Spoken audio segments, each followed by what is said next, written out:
Oh, hi everyone, another super fast tutorial here on character creation. If your DM has followed the Scratica's guide to creating a roll20 game, your game will look a lot like this. I already messed up one character, so I'm doing the video again. You click on the little newspaper up here to see the character sheets. This is the normal chat window you'll see. Click on the newspaper and you'll see the character sheets. I'm not going to select Scrat because I see that Scrat has already selected Scrat, so we're going to pick another one. We're going to go for blank here, and we'll rename this. Click on edit, and rename blank to Scrat 2 for me. So now I know that no one else will come in and take this character sheet. That's the edit button up there. Next, we go to the character sheet, and we say use the character mancer. Now, there's a lot of stuff in here that's behind a paywall, so we're going to navigate that together. There's also stuff that you cannot do if you don't have it paid. So we'll talk about how you do that afterwards as well. So first thing we're going to do is click next. We're going to go to races. Some of these races will not be available to you. Like Centaur probably isn't available to you, but Dwarf probably is. So if you click on Dwarf, it will give you all of the things that a Dwarf has. If you don't click on Dwarf, then you can go down to Custom and input your Centaur manually. Okay, doing all of their custom race features, custom proficiencies, and custom ability scores up here. But we're not going to do that. We're just going to go click on Halfling because that's one that everyone will have. So we'll click Next. And we go to classes. I'm fairly sure the classes are universal. I'm fairly sure you'll have all of these. So pick one and we'll go with it. It'll give you options. You can scroll down. You can see the things that you can choose to do there. Okay, the character mancer guides you through it. Okay.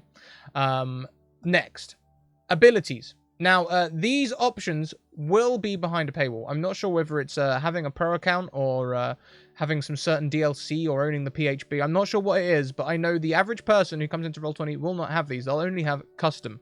So you need to grab the old bones, roll 4d6, and input your character sheets manually. Okay, I'm not going to do that. I'm just going to go cheeky roll for stats and roll some stats. Hey, that's actually fairly high.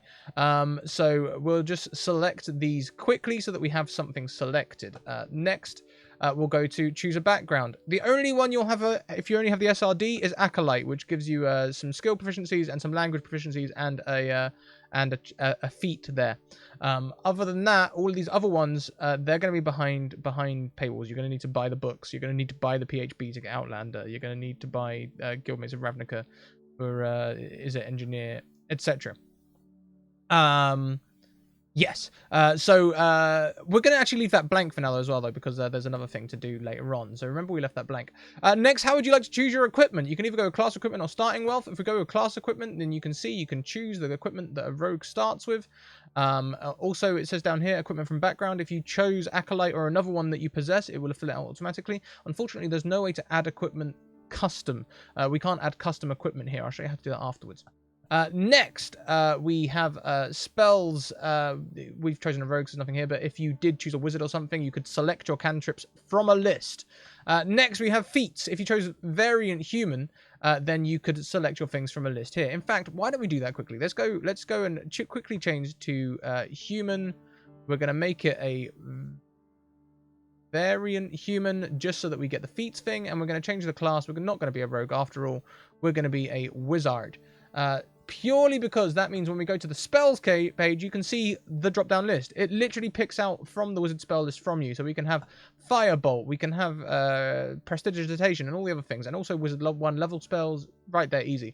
Also, feats. We're a variant human, so we get a feat. And look, here they all are. So you can choose from them as well. If you do not have the PHB, these may not be there and you may have to enter them manually. Is there custom? No. So you'll just have to leave it blank. But if you do have the PHB, it'll be there. We'll go for alert just for the sake of it. Then bio, you can change the name to your actual character name and put in the cosmetics about your character. And finally, review. Review, you can look through everything and make sure everything's filled out right. And hey, we can't apply changes because we did not select a background and we did not get the right equipment. So we need to return to background. We need to sort that out. We need to make it right so that it understands what to do. And once we do that, everything should be fine. We can go back to review and we can click apply changes. Now, we didn't actually select any options, so this is going to be a really bland character. But what to do if things weren't in the character mancer? So first of all, items. Let's say we grab a pen. It'll be see, I've clicked on the wrong thing. So we don't want to be in the journal on this point. We want to go and click on the compendium, and we're going to want to go and click right in there, pen. Okay, now it should come up with items, and if it's in there, you'll have it. That's SRD ink pen. In it goes. Now you'll see it appear here in the inventory. Same with weapons. Let's say your weapon wasn't in there, then we can go and grab a short sword. And look, there it is, right in. You want to click the item rather than the proficiency, and drag the short sword on. It'll be there. It's now rollable. If we go back to the main screen, you can see it rolling. There it is. There's our roll. It was a 10. It was rubbish. But then, hey, he's a wizard. Of course it's rubbish. What else? What if they're not in the SRD? Okay, so if it's an item that's not in the SRD, like a belaying pin, for example, you just go and click on it and write it in. If you know the weight, you can put the weight in as well. And there it is. That's the belaying pin in the inventory. What if it's a feat? You literally just write the feat in. Example feat. And how do you put the feat in? You don't sit there and type it out. That would be silly. You're going to go to whatever source book you have. You're going to control paste, and you're just going to plop it in there, okay? And then it will be there for you. You can click on the name to minimize, maximize, by the way. You click on the chat box to make it appear in chat. What else? We've done our things. Okay, leveling up. We're going to level up with the character mancer. We're going to go click on level plus character mancer. We're going to go up to level 5 for the sake of it. So we're going to add 4 levels to go to level 5. We can choose to roll HP or take the average. We're going to roll. It was a good roll. And we're going to say that this is an illusion wizard. You select your minor class there. Same with any other thing. It will come up with your subclass there. Hit next. Again, if you have a custom subclass or a custom class, you'll have to do this manually by entering feats manually and updating things manually. However, this is fairly easy. The wizard doesn't have any extra things there, so we don't get to select anything here. Sometimes you do. For example, the fighter, you'd be able to select which fighting style they take. Then it comes to this point, we hit level 4, so we get ability score increase. They're a wizard, so we're going to up intelligence.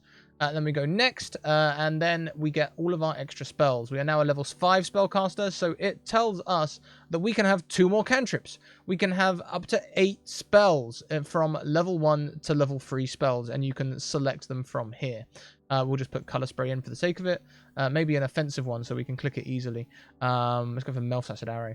Next, that's everything. When we're happy, we click apply changes and it updates.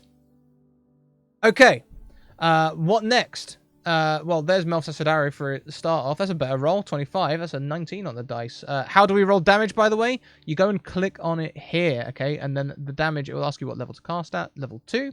There's your acid damage. If it's a short sword, we go and click on the word short sword.